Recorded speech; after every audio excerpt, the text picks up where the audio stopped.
Assalamualaikum warahmatullahi wabarakatuh. Perkenalkan, nama saya Dewi Safitri, NIM belakang 85. Di sini saya akan menyampaikan materi tentang anatomi jaringan tumbuhan. Nah, anatomi jaringan tumbuhan ini ada beberapa materi yang akan kita bahas. Yang pertama, sistem jaringan tumbuhan. Nah, berdasarkan kemampuan sel melakukan pembelahan, sistem jaringan tumbuhan ini dibagi menjadi dua, yaitu jaringan meristem embrional, apikal, lateral, dan interkalar. Kemudian ada jaringan permanen seperti pelindung, dasar, penyokong, pengangkut, dan jaringan gabus. Nah, di sini ada beberapa gambar. Yang pertama ini meristem apikal pada ujung daun, kemudian ada meristem interkalar pada pangkal ruas batang, kemudian ada meristem lateral terdapat pada kambium pembuluh dan kambium gabus, kemudian meristem apikal yang terdapat pada ujung akar. Nah, di sini ada struktur dan fungsi jaringan meristem. Yang pertama, jaringan meristem itu adalah jaringan yang sel penyusunnya bersifat embrional. Artinya terus-menerus membelah diri untuk menambah jumlah sel tubuh tumbuhan. Kemudian yang kedua, sel meristem itu merupakan sel muda dan belum pernah mengalami diferensiasi dan spesialisasi. Nah, di sini ada struktur dan fungsi jaringan meristem. Yang pertama, ciri-ciri jaringan meristem: sel berukuran kecil, terdiri dari sel-sel muda dalam fase pembelahan dan pertumbuhan. Kemudian nukleus ini berukuran relatif besar, sel dinding selnya berdinding tipis, kemudian sitoplasma berjumlah banyak, vakuola berukuran kecil, selnya berbentuk kubus, dan plastida belum matang.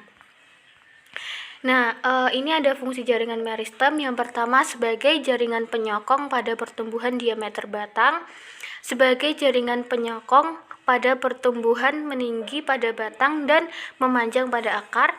Yang ketiga, sebagai jaringan penyokong dalam pertumbuhan organ perantara tanaman, kemudian pertumbuhan dan perkembangan menjadi panjang, besar, dan meningkat. Nah, berikut ini selanjutnya ada jaringan meristem apikal. Nah, meristem apikal ini terdapat pada dua, yaitu ujung daun, kemudian ada di ujung akar. Sistem jaringan tumbuhan yang kedua adalah jaringan permanen. Nah, jaringan permanen ini merupakan jaringan yang berasal dari pembelahan sel-sel meristem primer maupun sekunder yang telah berdiferensiasi dan terspesialisasi mengalami perubahan bentuk sesuai dengan fungsinya.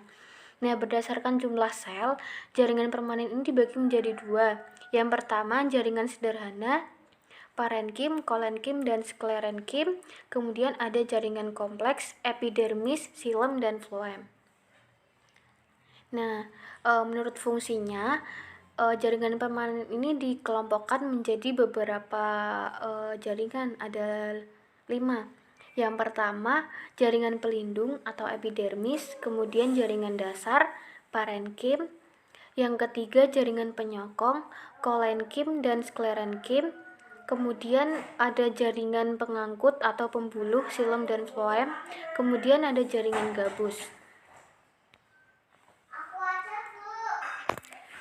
Nah, yang pertama ada jaringan epidermis. Nah, jaringan epidermis ini tersusun dari selapis sel yang berbentuk pipih, rapat, sel-selnya hidup, dan tidak memiliki klorofil. Yang kedua, fungsi jaringan epidermis adalah sebagai pelindung jaringan di dalamnya, tempat pertukaran zat, dan menghambat hilangnya air karena penguapan. Nah, jaringan yang kedua adalah jaringan parenkim. Nah, jaringan parenkim ini disebut jaringan dasar karena menyusun sebagian besar jaringan pada akar, batang, daun, dan buah. Terdapat di sebagian berkas jaringan pengangkut, kemudian terdapat di antara jaringan lain seperti di antara xilem dan floem. Kemudian struktur dan fungsi jaringan parenkim. Ini sel-selnya merupakan sel hidup yang berukuran besar, tipis, umumnya berbentuk segi enam. Kemudian memiliki vakuola, letak inti sel mendekati dasar sel, mampu membelah secara meristematik atau bersifat embrional, kemudian memiliki ruang antar sel yang banyak sehingga letaknya tidak rapat. Berdasarkan fungsinya, jaringan parenkim ini dibagi menjadi 6. Yang pertama parenkim asimilasi, kemudian parenkim penimbun, parenkim air, pengangkut, penyimpan udara, dan penutup luka.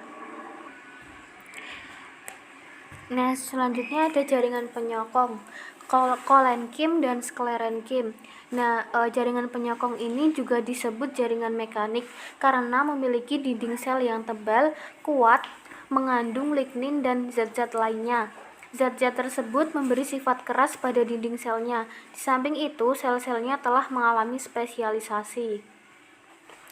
Fungsi jaringan penyokong, kolenkim dan sklerenkim adalah untuk menghubungkan jaringan satu dengan jaringan lain, menguatkan tegaknya batang, daun, termasuk penguat terhadap gangguan mekanik, melindungi biji atau embrio, memperkuat jaringan parenkim yang menyimpan udara, melindungi berkas pengangkut atau vaskuler.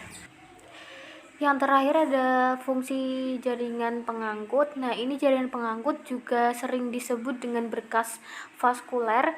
Nah, jaringan pengangkut air, unsur hara, dan zat mekanik dan zat. Nah, di sini selanjutnya ada jaringan pengangkut.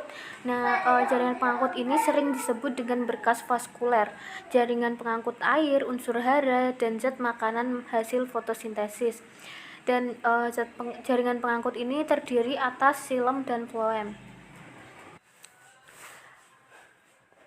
Nah, jaringan pengangkut tadi ada dua, silem dan floem. Yang pertama, silem berfungsi untuk menyalurkan air dan unsur hara dari akar ke daun. Kemudian merupakan jaringan mati dengan dinding sel yang tebal dan terlapis lignin. Macam-macam susunan sel jaringan silem yaitu trakeit, trakea atau pembuluh kayu, parenkim silem, serabut, dan serat silem. Yang kedua, floem. Floem ini berfungsi menyalurkan zat-zat makanan hasil fotosintesis dari daun ke seluruh tubuh bagian tumbuhan. Nah, penyusun sel tapis adalah sel albumin, sedangkan penyusun komponen pembuluh tapis yaitu sel pengantar, parenkim floem, parenkim jari-jari ampulur, serat floem, dan skleroid. Selanjutnya ada jaringan gabus. Jaringan gabus ini jaringan yang terdapat pada bagian tepi alat-alat pada tumbuhan dan tersusun oleh sel-sel parenkim gabus.